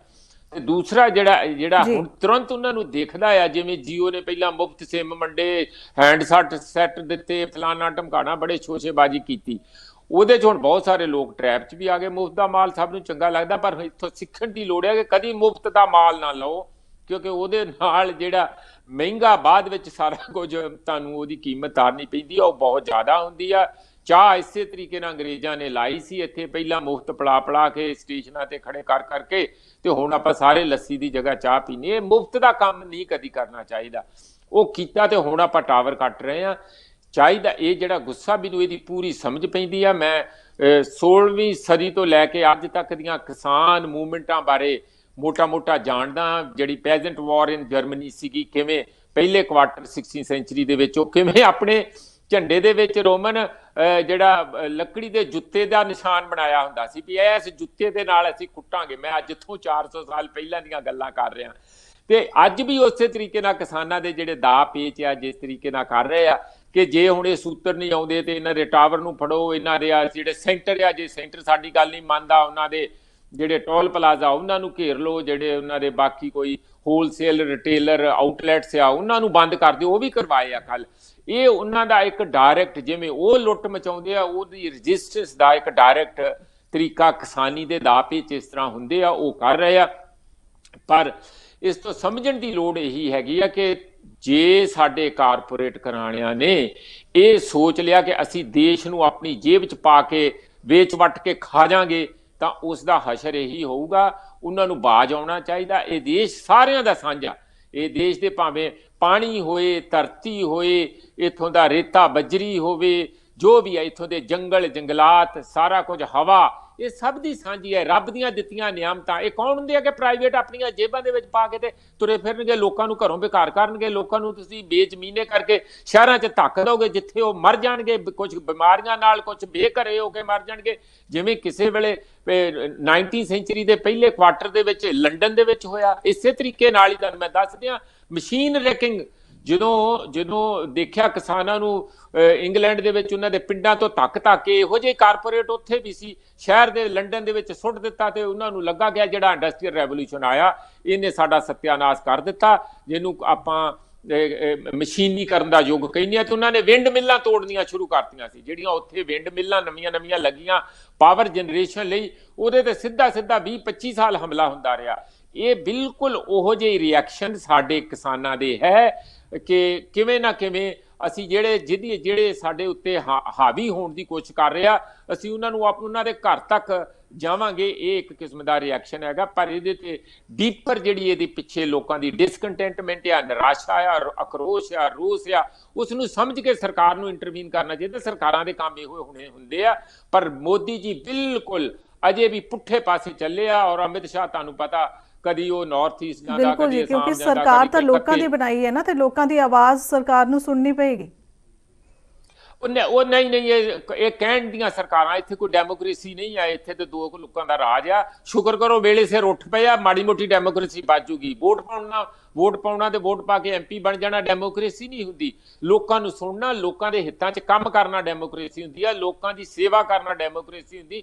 ਇੱਥੇ ਤੇ ਘਰ ਭਰਨ ਦੇ ਨਾਲ ਥੋੜੀ ਡੈਮੋਕ੍ਰੇਸੀ ਹੋਊਗੀ। ਇਹ ਤੇ ਲੁੱਟ ਮਚਾਈ ਹੋਈ ਆ। ਇੰਨੀ ਤੇ ਅੰਗਰੇਜ਼ਾਂ ਨੇ ਵੀ ਸਿੱਧੀ ਲੁੱਟ ਦੋਈ ਹੱਥੀ ਨਹੀਂ ਕੀਤੀ ਜਿੰਨੀ ਇਹਨਾਂ ਨੇ ਸ਼ੁਰੂ ਕਰਤੀ ਹੈ। ਇਸ ਲਈ ਰੋਮਨ ਮੈਂ ਇਹੀ ਗੱਲ ਕਹੂੰਗਾ ਕਿ ਜੋ ਵੀ ਪੰਜਾਬ ਦੇ ਵਿੱਚ ਇਸ ਵੇਲੇ ਰੋਸ ਪ੍ਰਗਟ ਹੋ ਰਿਹਾ, ਭਾਵੇਂ ਉਹ ਜੀਓ ਦਾ ਆ ਜਾਂ ਹੋਰਨਾਂ ਦਾ ਆ, ਸੜਕਾਂ ਤੇ ਬੈਠੇ ਲੋਕ, ਹੋਰ ਜਗ੍ਹਾ ਜਗ੍ਹਾ ਬੈਠੇ, ਅਡਾਨੀ ਦੇ ਗੋਡਾਊਨ ਸਾਹਮਣੇ ਬੈਠੇ, ਇਸ ਨੂੰ ਸਮਝ ਕੇ ਸਰਕਾਰ ਨੂੰ ਇਹਦੀ ਤੁਰੰਤ ਕੋਈ ਹੱਲ ਕੱਢਣਾ ਚਾਹੀਦਾ। ਨਹੀਂ ਤੇ ਚੰਗਾ ਆ, ਸਗੋਂ ਜੇ ਨਹੀਂ ਕੱਢਣਗੇ ਤੇ ਹੋਰ ਸਾਰੇ ਦੇਸ਼ ਵਿੱਚ ਰੋਸ ਫੈਲੂਗਾ ਤੇ ਇੱਕ ਨਵੀਂ ਜਾਗਰਤੀ ਫੈਲੂਗੀ। ਜੇ ਨਹੀਂ ਕਰਨਾ ਤੇ ਉਹ ਵੀ ਕਰਕੇ ਦੇਖ ਲੈਣ, ਉਹਦਾ ਸਾਨੂੰ ਤਕਲੀਫ ਜ਼ਰੂਰ ਹੋਊਗੀ, ਪੰਜਾਬੀਆਂ ਨੂੰ ਉੱਥੇ ਜ਼ਰੂਰ ਹੋਰ ਘਰਾਂ ਤੋਂ ਦੂਰ ਬਹਿਣਾ ਪਊਗਾ, ਪਰ ਜੋ ਇਹ ਲਹਿਰ ਚੱਲ ਗਈ ਇਹ ਇੱਕ ਵੱਡਾ ਤੂਫਾਨ ਬਣ ਕੇ ਕਾਫੀ ਸਫਾਈ ਕਰ ਜਾਊਗੀ ਉਹਨਾਂ ਲੋਕਾਂ ਦੀ ਜਿਹੜੇ ਇਸ ਵੇਲੇ ਮਗਰਮੱਛ ਬਣੇ ਬੈਠੇ ਆ, ਖਾਈ ਜਾਂਦੇ ਵਿਹਲੇ ਬੈਠੇ। ਹਾਂਜੀ ਜੀ, ਉਧਰ ਪ੍ਰੋਫੈਸਰ ਸਾਹਿਬ ਕਿ ਕਾਂਗਰਸ ਨੇ 2 ਕਰੋੜ ਕਿਸਾਨਾਂ ਦੇ ਦਸਖਤਾਂ ਵਾਲਾ ਪੱਤਰ ਰਾਸ਼ਟਰਪਤੀ ਨੂੰ ਸੌਂਪਿਆ ਹੈ। ਖੇਤੀ ਕਾਨੂੰਨਾਂ ਖਿਲਾਫ ਕਾਂਗਰਸੀ ਵਫਦ ਵੱਲੋਂ ਰਾਸ਼ਟਰਪਤੀ ਨਾਲ ਮੁਲਾਕਾਤ ਕੀਤੀ ਗਈ।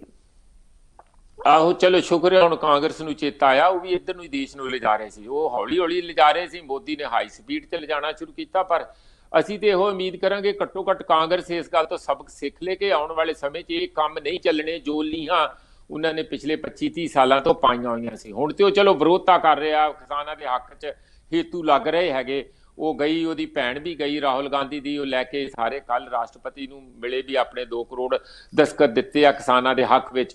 ਪਰ ਸਰਕਾਰ ਦਾ ਰਿਐਕਸ਼ਨ ਦੇਖੋ, ਇੱਕ ਐਡੀ ਵੱਡੀ ਪਾਰਟੀ ਆ, ਐਡੀ ਪੁਰਾਣੀ ਪਾਰਟੀ ਆ, ਉਹਨਾਂ ਦੇ ਦਫ਼ਤਰ ਸਾਹਮਣੇ ਧਾਰਾ 144 ਲਾਤੀ ਜਿਵੇਂ ਕੋਈ ਟੈਰਰਿਸਟ ਜਾ ਰਹੇ ਹੋਣ। ਇਹਨਾਂ ਤੋਂ ਕਾਹਦਾ ਖਤਰਾ ਵੀ ਪ੍ਰੋਟੈਸਟ ਕਿਉਂ ਨਹੀਂ ਕਰਨ ਦੇਣਗੇ? ਤੇ ਸਾਡਾ ਦੇਸ਼ ਹੈ, ਅਸੀਂ ਜਿੱਥੇ ਮਰਜ਼ੀ ਪ੍ਰੋਟੈਸਟ ਕਰੀਏ, ਕੋਈ ਸਾਨੂੰ ਪ੍ਰੋਟੈਸਟ ਕਰ ਤੋਂ ਕਿਵੇਂ ਧਾਰਾ 44 ਲਾ ਕੇ ਰੋਕ ਸਕਦਾ? ਰਾਸ਼ਟਰਪਤੀ ਦੇ ਚਾਰੇ ਪਾਸੇ ਧਾਰਾ 44 ਲਾਤੀ, ਧਾਰਾ 44 ਨਾ ਹੋ ਗਈ ਕਿਤੇ ਮਤਲਬ ਇੱਕ ਕਿਸਮ ਦੇ ਬੈਰੀਕੇਡ ਹੋ ਗਏ ਕਿ ਫੱਟ ਤੇ ਨਹੀਂ ਲਾਉਣੇ ਆ। ਇਹ ਗਲਤ ਗੱਲ ਆ, ਬਿਲਕੁਲ ਗਲਤ ਗੱਲ ਆ। ਹਾਂ, ਜਿੱਥੇ ਵਾਇਲੈਂਸ ਹੁੰਦੀ ਆ ਜਾਂ ਜਿੱਥੇ ਕੋਈ ਕਿਸੇ ਦੇ ਹੋਰ ਸਿਕਿਉਰਿਟੀ ਦਾ ਖਤਰਾ, ਉੱਥੇ ਤੁਸੀਂ 44 ਲਾ ਕੇ ਲੋਕਾਂ ਨੂੰ ਰੋਕ ਲਓ। ਪਰ ਇਹਦਾ ਮਤਲਬ ਇਹ ਨਹੀਂ ਕਿ ਜਿਹੜੇ ਕੋਈ ਪੀਸਫੁਲ ਪ੍ਰੋਟੈਸਟ ਥੋੜੇ ਬਹੁਤ ਲੋਕ ਜਾ ਰਹੇ, 100-200 ਹਜ਼ਾਰ ਲੋਕ ਜਾ ਰਹੇ ਆ, ਤੁਸੀਂ ਉਹਨੂੰ ਵੀ ਧਾਰਾ 44 ਲਾ ਕੇ ਖੰਡੇਰਨ ਦੀ ਕੋਸ਼ਿਸ਼ ਕਰੋਗੇ। ਕੱਲ ਫੜ ਲਿਆ, ਫਿਰ ਉਹਨਾਂ ਦੀ ਭੈਣ ਨੂੰ ਵੀ ਫੜਿਆ, ਰਾਹੁਲ ਗਾਂਧੀ ਨੂੰ, ਪ੍ਰਿਯੰਕਾ ਗਾਂਧੀ ਨੂੰ ਉੱਥੇ ਠਾਣੇ ਠੂਣੇ ਜਿਹੜਾ ਲੈ ਕੇ ਥੋੜੀ ਦੇਰ ਬਿਠਾਇਆ, ਉਹਨਾਂ ਨੂੰ ਮੌਜਾਂ ਲੱਗ ਗਈਆਂ, ਸਗੋਂ ਫੋਟੋਆਂ ਫਾਟੂਆਂ ਹੋਰ ਚਾਰੇ ਪਾਸੇ ਆ ਗਈਆਂ। ਤੇ ਇੱਕ ਗੱਲ ਜਿਹੜੀ ਮੈਨੂੰ ਚੰਗੀ ਗੱਲ ਲੱਗੀ ਹੈ ਇਸ ਰਾਹੁਲ ਗਾਂਧੀ ਜੀ ਦੀ, ਕਿ ਉਹਨਾਂ ਨੇ ਇਹ ਗੱਲ ਕਹੀ, ਰਾਹੁਲ ਗਾਂਧੀ ਨੇ, ਕਿ ਦੇਖੋ ਜੁਆਇੰਟ ਪਾਰਲੀਮੈਂਟ ਸੈਸ਼ਨ ਤੁਰੰਤ ਸੱਦਣਾ ਚਾਹੀਦਾ। ਇਹ ਬੜੀ ਇੰਪੋਰਟੈਂਟ ਗੱਲ ਹੈ। ਜਦੋਂ ਐਡਾ ਵੱਡਾ ਸੰਕਟ ਸਾਡੇ ਸਾਰਿਆਂ ਦੇ ਸਾਹਮਣੇ ਬਣਿਆ ਹੋਵੇ, ਏਡੀ ਵੱਡੀ ਗਿਣਤੀ 'ਚ ਦਿੱਲੀ ਨੂੰ ਘੇਰ ਕੇ ਲੋਕ ਬੈਠੇ ਹੋਣ, ਇਹ ਪਾਰਲੀਮੈਂਟ ਕਾਹਦੇ ਲਈ ਹੈ ਬਈ? ਕਾਹਦੇ ਲਈ ਹੈ? ਜੇ ਲੋਕਾਂ ਦੇ ਐਡੇ ਵੱਡੇ ਕ੍ਰਾਈਸਿਸ ਨੂੰ ਤੁਸੀਂ ਬੁਲਾ ਕੇ ਡਿਸਕਸ ਨਹੀਂ ਕਰਨਾ, ਸਗੋਂ ਉਲਟਾ ਕਰ ਦਿੱਤਾ ਕਿ ਉਸ ਦੇ ਜਿਹੜਾ ਵਿੰਟਰ ਸੈਸ਼ਨ ਸੀ, ਅਸੀਂ ਤੇ ਉਡੀਕ ਰਹੇ ਸੀ ਕਿ 15-16 ਤਰੀਕ ਤੋਂ ਵਿੰਟਰ ਸੈਸ਼ਨ ਸ਼ਾਇਦ ਸ਼ੁਰੂ ਹੋਊਗਾ ਜਾਂ 20 ਤਰੀਕ ਤੋਂ ਹੋ ਜਾਊਗਾ। ਉਹ ਉਹਨਾਂ ਨੇ ਉਂਝ ਹੀ ਕੈਂਸਲ ਕਰਕੇ ਜਨਵਰੀ ਨੂੰ ਲੈ ਕੇ, ਫਿਰ ਜਨਵਰੀ ਗਾਂ ਕਿੱਡੀ ਕੁ ਦੂਰ ਆ, ਫਿਰ ਇੱਕ ਨਾ ਇੱਕ ਦਿਨ ਤੇ ਤੁਹਾਨੂੰ ਸਾਹਮਣਾ ਲੋਕਾਂ ਦਾ ਤੇ ਵਿਰੋਧੀ ਪਾਰਟੀਆਂ ਦਾ ਕਰਨਾ ਹੀ ਪੈਣਾ। ਉਹ ਚਾਹੀਦਾ ਸੀ ਔਰ ਇਹਦੇ ਤੇ ਕੋਈ ਫੈਸਲਾ ਲੈ ਲੈਣਾ ਚਾਹੀਦਾ ਸੀ, ਕੁਛ ਨਹੀਂ ਕੀਤਾ। ਮੇਰਾ ਖਿਆਲ ਹੈ ਕਿ ਇਹ ਇੱਕ ਬਹੁਤ ਵਾਜਬ ਡਿਮਾਂਡ ਹੈ ਕਿ ਜੁਆਇੰਟ ਪਾਰਲੀਮੈਂਟ ਸੈਸ਼ਨ ਤੁਰੰਤ ਬੁਲਾ ਕੇ ਇਹ ਕਿਸਾਨਾਂ ਦੇ ਮੁੱਦੇ ਨੂੰ ਡਿਸਕਸ ਕੀਤਾ ਜਾਏ। ਹਾਂਜੀ ਜੀ ਪ੍ਰੋਫੈਸਰ ਸਾਹਿਬ, ਉਧਰ ਉੱਤਰਾਖੰਡ ਤੇ ਯੂਪੀ ਦੇ ਕਿਸਾਨ ਵੀ ਹੁਣ ਦਿੱਲੀ ਮੋਰਚੇ ਵਿੱਚ ਡਟੇ ਹੋਏ ਨੇ ਤੇ ਇਹਨਾਂ ਕਿਸਾਨਾਂ ਵੱਲੋਂ ਹੁਣ ਦਿੱਲੀ ਅੰਦੋਲਨ ਨੂੰ ਪੂਰੀ ਤਰ੍ਹਾਂ ਮੰਗਾ ਦਿੱਤਾ ਗਿਆ ਹੈ। ਬਿਲਕੁਲ, ਜਿਸ ਤਰ੍ਹਾਂ ਕੱਲ ਖਬਰਾਂ ਵੀ ਸੀਗੀਆਂ ਕਿ ਮੁਰਾਦਾਬਾਦ ਦੇ ਵਿੱਚ 200 ਟਰਾਲੀਆਂ ਨੂੰ ਰੋਕ ਲਿਆ ਸੀਗਾ, ਉਹਨਾਂ ਨੂੰ ਫਿਰ ਵਿੱਚ ਮਨਜਿੰਦਰ ਸਿੰਘ ਸਰਸਾ ਜਿਹੜੇ ਦਿੱਲੀ ਦੇ ਵਿੱਚ SGPC ਦੇ ਵਿੱਚ ਐਕਟਿਵਲੀ ਕੰਮ ਕਰਦੇ ਆ, ਸ਼੍ਰੋਮਣੀ ਅਕਾਲੀ ਦਲ ਦੇ ਨਾਲ ਵੀ ਹੈਗੇ, ਉਹਨਾਂ ਨੇ ਉੱਥੇ ਇੰਟਰਵੀਨ ਕੀਤਾ। ਉਹ ਕਾਫੀ ਵੀਡੀਓ ਸਰਕੂਲੇਟ ਹੋਈ ਸੀ, ਪਰ ਉਦੋਂ ਬਾਅਦ ਉਹਨਾਂ ਨੇ ਛੱਡ ਤੇ ਦਿੱਤਾ। ਪਰ ਅਜੇ ਵੀ ਯੋਗੀ ਜੀ ਵੀ ਉਹੀ ਗੱਲ ਕਿ ਯੋਗੀ ਕਾਹਦੇ ਆ, ਯੋਗੀਆਂ ਨੂੰ ਬਦਨਾਮ ਕਰ ਦਿੱਤਾ। ਉਹਨਾਂ ਨੂੰ ਆਪਣੇ ਨਾ ਨਾਰਮਲ ਬੰਦਿਆਂ ਦੇ ਕੱਪੜੇ ਪਾਉਣੇ ਚਾਹੀਦੇ ਆ, ਤੇ ਇਸ ਕਰਕੇ ਉਹ ਜਿਹੜਾ ਮੈਂ ਕਿਸੇ ਦੇ ਕਮੈਂਟ ਨਹੀਂ, ਐਡਰੈਸ ਤੇ ਕਮੈਂਟ ਨਹੀਂ ਕਰ ਰਿਹਾ, ਮੈਂ ਇਸ ਕਰਕੇ ਕਹਿ ਰਿਹਾ ਕਿ ਜਿਹੜੇ ਇਸ ਤਰੀਕੇ ਦੇ ਇੱਕ ਯੋਗੀ ਦੇ ਰੂਪ ਦੇ ਵਿੱਚ ਕੋਈ ਤੁਸੀਂ ਬੁਰੇ ਕੰਮ ਕਰੋਗੇ, ਲੋਕਾਂ ਨੂੰ ਕੁੱਟਣ ਮਾਰਨ ਦਾ, ਉਹਨਾਂ ਨੂੰ ਰੋਕਣ ਦਾ, ਮੁਜ਼ਾਹਰੇ ਨਾ ਕਰਨ ਦਾ, ਲਵ ਜਿਹਾਦ ਦੇ ਕਾਨੂੰਨ ਬਣਾਉਣ ਦਾ, ਲੋਕਾਂ ਦੇ ਨਾਲ ਧੱਕੇ ਕਰੋਗੇ, ਔਰ ਜਿਹੜੇ ਕੋਈ ਰੇਪਿਸਟ ਆ ਉਹਨਾਂ ਨੂੰ ਬਚਾਉਣ ਦੀਆਂ ਕੋਸ਼ਿਸ਼ਾਂ ਹੋਣਗੀਆਂ ਉੱਥੇ, ਜੇ ਇਹੋ ਜਿਹੀਆਂ ਗੱਲਾਂ ਹੋਣਗੀਆਂ, ਔਰ ਜੇ ਕੋਈ ਬੋਲੇ ਤੇ ਉਹਦੇ ਤੋਂ ਤੁਸੀਂ ਮਾਨਹਾਨੀ ਦੇ ਕੇਸ ਬਣਾਉਣ ਦੀਆਂ ਕੋਸ਼ਿਸ਼ਾਂ ਕਰੋਗੇ, ਇਹ ਗੱਲਾਂ ਜਿਹੜੀਆਂ ਮਾੜੀਆਂ ਹੈਗੀਆਂ, ਇਹ ਯੋਗੀਆਂ ਵਾਲੀਆਂ ਗੱਲਾਂ ਨਹੀਂ ਹੈਗੀਆਂ। ਤੁਸੀਂ ਜੇ ਰਾਜਨੀਤੀ ਕਰਨੀ ਹੈ ਤੇ ਫਿਰ ਯੋਗੀ ਨਾ ਬਣੋ, ਤੇ ਜੇ ਯੋਗੀ ਬਣ ਕੇ ਰਾਜਨੀਤੀ ਕਰਨੀ ਹੈ ਤਾਂ ਫਿਰ ਯੋਗੀਆਂ ਵਾਲੇ ਕੰਮ ਕਰੋ, ਬਿਲਕੁਲ ਸਾਧੂ ਸੰਤਾਂ ਵਾਲੇ, ਬਿਲਕੁਲ ਬੀਬੇ ਕੰਮ ਕਰੋ, ਜਿਹੜੇ ਸਰਬੱਤ ਦਾ ਭਲਾ ਕਰੋ। ਉਹ ਨਹੀਂ, ਦੋਵੇਂ ਨਹੀਂ ਕੰਮ ਚੱਲਣਗੇ। ਹੁਣ ਯੋਗੀ ਇਸ ਕਰਕੇ ਕਾਫੀ ਬਦਨਾਮ ਹੋ ਰਹੇ ਆ ਆਉਣ ਵਾਲੇ ਸਮੇਂ 'ਚ। ਜਾਣੀ ਜੋ RSS ਦੀ ਆਈਡੀਓਲੋਜੀ ਹੈ ਕਿ ਅਸੀਂ ਥੋੜਾ ਜਿਹਾ ਹਿੰਦੂ ਰਾਸ਼ਟਰ ਵੱਲ ਲੋਕਾਂ ਨੂੰ ਪ੍ਰੇਰਿਤ ਕਰੀਏ, ਮੈਨੂੰ ਲੱਗਦਾ ਕਿ ਇਹ ਉਹਦੇ ਕੰਮ ਸਾਰਾ ਉਲਟ ਹੋ ਰਿਹਾ। ਔਰ ਜਿਸ ਤਰੀਕੇ ਨਾਲ ਉੱਥੇ ਕਿਸਾਨਾਂ ਦਾ ਹੱਥੋਂ-ਪਾਈ ਤੇ ਨਹੀਂ ਹੋਈ, ਪਰ ਕੁਛ ਨਾ ਕੁਛ ਹੋਇਆ ਜ਼ਰੂਰ। ਉਹਨਾਂ ਤੇ ਰੋਕਾਂ ਉਸੇ ਤਰੀਕੇ ਨਾਲ ਲਾਈਆਂ ਜਿਵੇਂ ਖੱਟਰ ਸਾਹਿਬ ਨੇ ਆਪਣੀ ਵਫਾਦਾਰੀ ਦਿਖਾਉਣ ਲਈ ਕੀਤੀਆਂ। ਉਸ ਨੂੰ ਜਿਹੜਾ ਬੰਦ ਕਰਨਾ ਚਾਹੀਦਾ ਔਰ ਯੋਗੀਆਂ ਨੂੰ ਯੋਗੀ ਵਾਲੇ ਹੀ ਕੰਮ ਕਰਨੇ ਚਾਹੀਦੇ यूपी ਦੇ ਅੰਦਰ। ਹਾਂਜੀ ਰੋਮਨ ਜੀ ਪ੍ਰੋਫੈਸਰ ਸਾਹਿਬ, ਉਧਰ ਰਣਜੀਤ ਸਿੰਘ ਢੱਡਰੀਆਂ ਵਾਲਿਆਂ ਨੇ ਕਿਸਾਨਾਂ ਨੂੰ 21 ਲੱਖ ਰੁਪਏ ਦੀ ਮਦਦ ਦਿੱਤੀ ਹੈ। ਦੇਖੋ ਇਹ ਤੇ ਵੈਲਕਮ ਗੱਲ ਹੈਗੀ ਆ। ਦੇਖੋ ਸੰਗਤਾਂ ਦਾ ਪੈਸਾ, ਰਣਜੀਤ ਸਿੰਘ ਢੱਡਰੀਆਂ ਵਾਲਿਆਂ ਦੇ ਵੀ ਕਿਹੜੇ ਕਿਤੇ ਉੱਥੇ ਬਹੁਤ ਉਸ ਤਰ੍ਹਾਂ ਹੈ ਨਾ ਫਾਰਮ ਹਾਊਸ ਹੈਗੇ ਆ ਕਿ ਜਿੱਥੋਂ ਪੈਸਾ ਕਮਾਈ ਦਾ ਹੈਗਾ ਜਾਂ ਇਸ ਤਰ੍ਹਾਂ ਦਾ ਤੇ ਕੋਈ ਨਹੀਂ ਹੈ।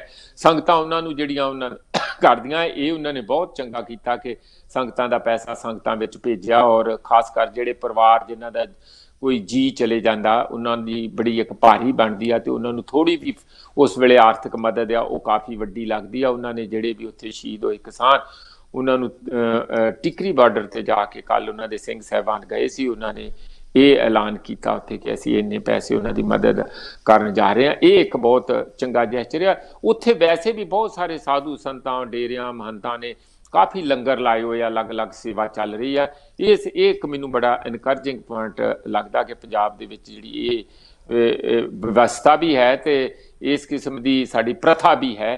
ਇਹ ਇੱਕ ਆਉਣ ਵਾਲੇ ਇਹੋ ਜਿਹੇ ਕਿਸੇ ਵੀ ਐਮਰਜੈਂਸੀ ਹਾਲਾਤਾਂ ਦੇ ਵਿੱਚ ਕਾਫੀ ਮਦਦਗਾਰ ਸਾਬਤ ਹੁੰਦੇ ਆ। ਰੋਮਨ ਜੀ, ਉਧਰ ਪ੍ਰੋਫੈਸਰ ਸਾਹਿਬ, ਛੋਟੇ ਸਾਹਿਬਜ਼ਾਦਿਆਂ ਤੇ ਮਾਤਾ ਗੁਜਰੀ ਦੀ ਯਾਦ ਵਿੱਚ ਸ਼ਹੀਦੀ ਸਭਾ ਅੱਜ ਤੋਂ ਤੇ ਇਤਿਹਾਸਿਕ ਗੁਰਦੁਆਰੇ ਦੇ ਦਰਸ਼ਨਾਂ ਲਈ ਸੰਗਤਾਂ ਦੇ ਵਿੱਚ ਭਾਰੀ ਉਤਸ਼ਾਹ।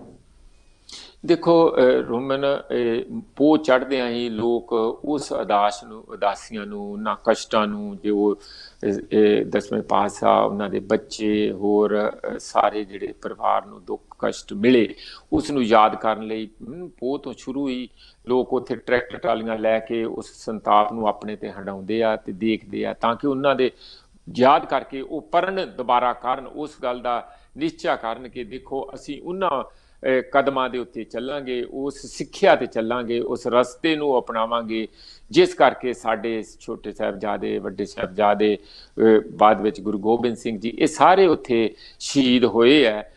ਅਸੀਂ ਇਸ ਦਾ ਜਿਹੜਾ ਅੱਜ ਉੱਥੇ ਵੱਡਾ, ਅੱਜ ਤੋਂ ਕੱਲ੍ਹ ਤੋਂ 2 ਦਿਨ ਵੱਡੇ ਸਮਾਰੋਹ ਹੋਣੇ ਆ ਉੱਥੇ, ਤੇ ਉੱਥੇ ਕਾਫੀ ਲੋਕ ਉਸ ਸੋਗ ਸਭਾ ਦੇ ਵਿੱਚ ਸ਼ਾਮਲ ਹੁੰਦੇ ਆ। ਪਿੱਛੇ ਜੇ ਕੁਛ ਇਸ ਤਰੀਕੇ ਦਾ ਮੇਲਾ ਜਿਹਾ ਵਾਂਗੂ ਵੀ ਲੱਗਦਾ ਸੀਗਾ ਪਿਛਲੇ ਸਾਲਾਂ 'ਚ, ਕੋਈ ਜਲੇਬੀਆਂ ਵੰਡੀਆਂ ਜਾ ਰਹੀਆਂ, ਕੁਛ ਇਸ ਤਰ੍ਹਾਂ ਹੋ ਰਿਹਾ। ਫਿਰ SGPC ਨੇ ਇਸ ਗੱਲ 'ਚ ਇੰਟਰਵੀਨ ਕਰਕੇ ਕਿਹਾ ਸੀਗਾ ਕਿ ਸਾਡੇ ਲਈ ਇਹ ਜਸ਼ਨ ਦਾ ਮੌਕਾ ਨਹੀਂ ਹੈ। ਹਾਲਾਂਕਿ ਅਸੀਂ ਸ਼ਹੀਦੀਆਂ ਨੂੰ ਵੀ ਜਸ਼ਨ ਹੀ ਮੰਨਦੇ ਆ, ਸਿੱਖ ਕੋਈ ਉਸ ਨੂੰ ਕੋਈ ਸੋਗ ਦਾ ਮਾਹੌਲ ਨਹੀਂ ਮੰਨਦੇ, ਪਰ ਕਿਉਂਕਿ ਇਹ ਇੱਕ ਇਸ ਕਿਸਮ ਦਾ ਸਾਡੇ ਸਾਹਮਣੇ ਵੱਡਾ ਮੁਕਾਬਲੇ ਵਾਲੀ ਗੱਲ ਸੀਗੀ, ਅਸੀਂ ਉਸ ਨੂੰ ਯਾਦ ਕਰਨਾ। ਅਸੀਂ ਇਕੱਲਾ ਮੇਲੇ ਦੇ ਜਸ਼ਨ ਵਿੱਚ ਨਹੀਂ ਹੋਣਾ, ਅਸੀਂ ਯਾਦ ਕਰਕੇ ਉੱਥੇ ਸਿੱਖਿਆ ਲੈਣੀ, ਉਸ ਮਾਹੌਲ ਵਿੱਚ ਸ਼ਾਮਲ ਹੋ ਕੇ ਆਪਣੀਆਂ ਕੁਰੀਤੀਆਂ ਨੂੰ ਹਟਾ ਕੇ ਜਿਹੜੇ ਚੰਗੇ ਕਰਮ ਤੇ ਚੰਗੇ ਰਸਤੇ ਸਾਡੇ ਤੇ ਦੱਸੇ ਗਏ ਆ, ਉਸ ਨੂੰ ਜੀਵਨ 'ਚ ਉਤਾਰਨ ਦਾ ਪਰਨ ਲੈਣਾ ਉਸ ਜਗ੍ਹਾ ਤੇ ਜਾ ਕੇ, ਜਾਂ ਘਰ ਬੈਠੇ ਵੀ ਉੱਧਰ ਨੂੰ ਆਪਾਂ ਉਹਨਾਂ ਨੂੰ ਯਾਦ ਕਰਕੇ ਕਰਨਾ।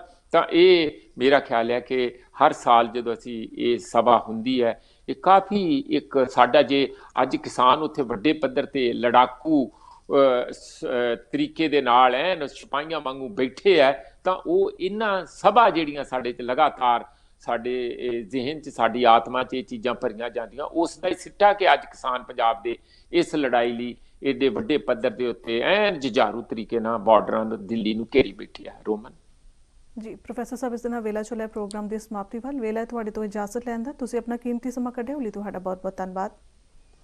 ਬਹੁਤ ਬਹੁਤ ਸ਼ੁਕਰੀਆ ਰੋਮਨ, ਤੁਹਾਡੀ ਸਾਰੀ ਟੀਮ ਦਾ, ਸਾਡੇ ਸਰੋਤਿਆਂ ਦਾ ਬਹੁਤ ਬਹੁਤ ਧੰਨਵਾਦ।